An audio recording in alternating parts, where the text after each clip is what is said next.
যুদ্ধ বিধ্বস্ত গাজাৰ লোকসকল এতিয়া কোনো ফালৰ পৰাই শান্তিত থাকিব নোৱাৰা অৱস্থাৰ মাজত আছে। সকলো ফালে কেৱল অশান্তি। এফালে ইজৰাইলী আক্ৰমণ, সমান্তৰালভাৱে তাত সন্ত্ৰাসবাদীৰ ঘাটি, ইফালে আকৌ যিবোৰ সাহায্য সামগ্ৰী আকাশমাৰ্গৰ পৰা তললৈ দিয়া হৈছে, সেই সাহায্য সামগ্ৰীবোৰ বিভিন্ন আশ্ৰয় শিবিৰত পৰাৰ ফলতো বহুজন লোক মৃত্যুমুখত পৰিবলগীয়া হৈছে বা আহত হ'বলগীয়া হৈছে। অতি দুৰ্ভাগ্যজনক। নমস্কাৰ, স্বাগতম। নিউজ 18 অসম নৰ্থ ইষ্টৰ এয়া হৈছে পোনপটীয়া সম্প্ৰচাৰ। ষ্টুডিঅ'ত মই প্ৰাঞ্জল।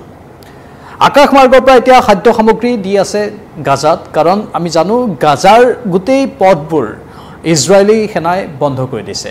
পথেদি কোনোফালেদি আহি গাজাক খাদ্য সামগ্ৰী দিব নোৱাৰি। যুদ্ধত ইতিমধ্যে বহু নিৰীহৰ প্ৰাণ গৈছে, কিন্তু যুদ্ধৰ প্ৰাণ যোৱাৰ সমান্তৰালকৈ গাজাত খাবলৈ নাপায় পুষ্টিহীনতাতো বহু লোকে মৃত্যুক সাৱটি ল'বলগীয়া হৈছিল বা দুৰ্বল হৈ পৰা বিভিন্ন লোকক তাত দেখিবলৈ পোৱা গৈছিল। আৰু সেই গাজাতেই খাদ্য সামগ্ৰী অহা ৰাস্তা ইজৰাইলে চাৰিওফালৰ পৰা বন্ধ কৰি দিছে। এতিয়াতো ইজৰাইলে কৈ আছে যে গোটেই গাজাখনকে তেওঁলোকে নিজৰ অধীনলৈ আনিব, তাক লৈতো বিশ্ব উত্তাল হৈ আছে। কিন্তু সেই গাজাতে কেনেধৰণে সাহায্য সামগ্ৰীবোৰ দি থকা হৈছে আমি অলপ উদাহৰণ এটা দিছোঁ। এইটো মাত্ৰ এটা চিম্বলিক দৃশ্যহে, এইটো ইণ্টাৰনেটৰ পৰা সংগ্ৰহ কৰা হৈছে, কিন্তু এইটোৰ দৰে এনেধৰণে ৰছীৰে এই সাহায্য সামগ্ৰীবোৰ দিয়া হোৱা নাই। চাওক, কাৰণ সেই ইমান কম দূৰত্বত হেলিকপ্টাৰ এখন উৰিব নোৱাৰে। ৰাষ্ট্ৰসংঘ আৰু আন কেতবোৰ দেশে সাহায্য সামগ্ৰী দিছে, কিন্তু এনেধৰণে দিয়া নাই। ওপৰৰ পৰা দৈত্যকায় বাকচবোৰ কেৱল পেলাই দিছে আৰু স্বাভাৱিকতে হিচাপ কৰি দিব পৰা নাই, কাৰণ এটা স্থানৰ পৰা বা এখন ৰাষ্ট্ৰৰ পৰা এই সাহায্য সামগ্ৰী অহা নাই। আমাৰ হাতত যিখিনি তথ্য আছে সেই তথ্য অনুসৰি ছৌদি আৰৱ, ইৰাণ, ইজিপ্ত, জৰ্ডান আদি দেশৰ পৰা আহিছে এনেবোৰ সাহায্য সামগ্ৰী।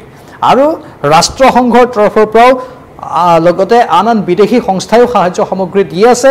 মানে উভৈনদী হৈ পৰিছে সাহায্য সামগ্ৰী। এতিয়া বাৰু পুষ্টিহীনতাত ভোগাত তেনেকুৱা ধৰণৰ গাজাত সমস্যা নাই, কিন্তু সেইবোৰ দৈত্যকায় যিবোৰ বাকচ আছে, দৈত্যকায় বাকচ উৰাজাহাজৰ পৰা পেলাই দিয়াৰ ফলত সেইবোৰ আশ্ৰয় শিবিৰত পৰিছে, আনকি শিশুৰ শৰীৰত পৰিছে। এনেধৰণৰ ঘটনা সংঘটিত হোৱাৰ এটা খবৰ সন্মুখলৈ আহিছে। এতিয়ালৈকে কিমানজনে প্ৰাণ হেৰুৱাইছে? শনিবাৰে যিহেতু গাজাৰ মধ্য এলেকাত এনে বাকচ পৰি এটি 14 বছৰীয়া কিশোৰে প্ৰাণ হেৰুৱাইছিল, এতিয়ালৈকে প্ৰায় 30 জনে প্ৰাণ হেৰুৱাইছে আৰু 124 জন আহত হৈছে। গাজাৰ 1/3 মানুহে অনাহাৰে দিন পাৰ কৰিবলগীয়া অৱস্থাৰ মাজতে এই দুৰ্ভাগ্যজনক খবৰটো আহিছে যে সাহায্য অৰ্থাৎ খাদ্য সামগ্ৰী প্ৰেৰণ কৰিও তাৰ লোকসকলক সকাহ দিব পৰা নাই। সেই ইমান দুৰ্ভাগ্য সেই লোকসকলৰ যে এফালে যি গুলী বাৰুদ আছে, গুলী বাৰুদতো বা বোমা বাৰুদত বহুতৰ প্ৰাণ গৈছে, আনকি খাবলৈ দিয়া সেই ভাত মুঠিটো, অন্ন মুঠিটো এতিয়া জমে যেন সংগ এৰা নাই। সেই সাহায্য সামগ্ৰীবোৰতো জমে আহি লম্ভিছেহি, যাৰ ফলত এই মৃত্যু অকাল মৃত্যু হিচাপে বিবেচিত হৈছে।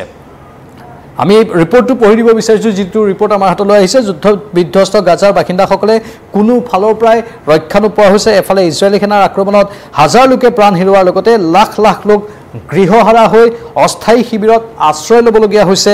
আশ্ৰয় ল'বলৈও ভয়। কেতিয়াবা ইজৰাইলী সেনাই নিশা বা দিন যিকোনো সময়তে আক্ৰমণ কৰি দিয়ে বুলি তাৰ কোনো হিচাপ নাই কেতিয়া আক্ৰমণ কৰে। তেনে ভয়াৱহ পৰিস্থিতিৰ মাজতে গাজাৰ লোকসকলে ভয়ংকৰ খাদ্যৰ অভাৱতো ভুগিছিল। খাদ্য খাবলৈ নাপায় গাজাৰ লোকসকলৰ একাংশ পুষ্টিহীনতাতো ভুগিছিল। প্ৰথম অৱস্থাত খাদ্যৰ অভাৱতো তেতিয়া বহুলোকে প্ৰাণ হেৰুৱাইছিল আৰু তেনে সময়তেই ৰাষ্ট্ৰসংঘ আগবাঢ়ি আহিছিল। প্ৰথম অৱস্থাত ৰাষ্ট্ৰসংঘ, তাৰপাছত আন আন বিদেশী সংস্থা আৰু বিদেশী ৰাষ্ট্ৰই আকাশেদি গাজাত পেলালে সাহায্য সামগ্ৰী ভৰ্তি বিশাল বিশাল বাকচ। কাৰণ গাজাৰ সীমান্তদি খাদ্য পানী আদি অহাটো ইজৰাইলে বন্ধ কৰি দিছে। গতিকে দুৰ্ভিক্ষত পৰা গাজাৰ লোকৰ বাবে আকাশেদি সাহায্য সামগ্ৰী পেলালে ৰাষ্ট্ৰসংঘ আৰু আন আন বিদেশী সংস্থাৰ লগতে বহুকেইখন বিদেশী ৰাষ্ট্ৰই। কিন্তু এতিয়া সাহায্য সামগ্ৰী ভৰ্তি এই ডাঙৰ ডাঙৰ বাকচবোৰো গাজাৰ লোকসকলৰ বাবে ত্ৰাসৰ আন এটা নাম হৈ পৰিছে। ওপৰৰ পৰা পেলাই দিয়া সেই বিশাল বাকচবোৰ আহি শৰণাৰ্থী শিবিৰৰ লগতে বহুতৰ ওপৰত পৰিছে।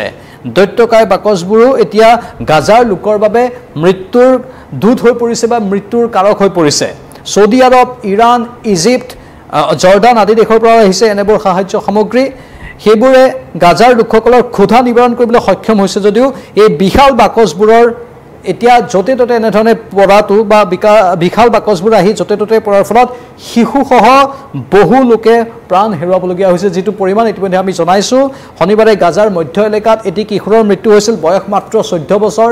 তাৰ পাছৰ যিখিনি হিচাপ আহিছে সেই হিচাপখিনি এনেকুৱা ধৰণৰ প্ৰায় 30 জনে এতিয়ালৈকে এনেধৰণৰ দৈত্যকায় বাকচবোৰ আকাশৰ পৰা পেলাই দিয়াৰ ফলত মৃত্যু সাৱটি ল'বলগীয়া হৈছে আৰু 124 জন আহত হৈছে আৰু সেই 124 জনক চিকিৎসালয়ত ভৰ্তি কৰোৱা হৈছে মুঠতে গাজাক যেন দুৰ্ভাগ্যই লগ এৰা নাই এতিয়া আকৌ ইজৰাইলে পোনপটীয়াকৈ কৈছে যে গাজাখন তেওঁলোকে ইজৰাইলৰ অধীনলৈ আনিব যাক লৈ এতিয়া তুৰস্ককে আদি কৰি ইছলামিক যিবোৰ দেশ আছে সেইবোৰ সৰব হৈ পৰিছে ইজিপ্ত তুৰস্ক আদি দেশবোৰে এই ক্ষেত্ৰত মাত মাতিছে আৰু সমগ্ৰ ইছলাম ধৰ্মী দেশবোৰক একত্ৰিত হ'ব লাগে বুলি দাবী কৰিছে এই বিষয়টোত সজুৰে সকলোৱে ইছলাম দেশবোৰ ওলাই আহি ইজৰাইলক গাজা দখলৰ ক্ষেত্ৰত বাধা প্ৰদান কৰিব লাগে বুলিও সদৰি কৰা হৈছে এটো আসলে এই মুহূৰ্তৰ তথ্য আমি আপোনালোকক জনাটো প্ৰয়োজন অনুভৱ কৰিলো এই ক্ষেত্ৰত যদি আপোনালোকৰ মতামত আছে আমাৰ কমেন্ট বক্সত কমেন্ট কৰি জনাব পাৰে আকৌ আহিম পৰৱৰ্তী সময়ত লাইভত চাই থাকক নিউজ 18 অসম নৰ্থ ইষ্ট নমস্কাৰ